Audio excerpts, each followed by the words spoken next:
رحیم ایک کوئسچن ہی کیا تھا کہ اللہ تعالیٰ نے فرمایا کہ مہمان رحمت ہیں، تو بعض اوقات گھر میں مہمان آ جاتے ہیں اور ہمارے حالات اوپر نیچے ہوتے ہی رہتے ہیں، بعض اوقات تو ہمارے دل میں کوفت پیدا ہو جاتی ہے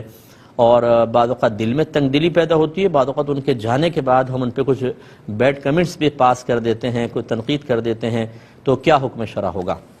دیکھیں بہن، پہلی بات تو اچھی طرح یاد رکھیں کہ جب تک آپ کو کنفرم نہ ہو کوئی بھی بات اللہ اور اس کے رسول کی طرف منسوب نہ کریں، کیونکہ یہ جھوٹ منسوب، اگر وہ جھوٹی ہوئی تو جھوٹ منسوب کرنا لازم آئے گا،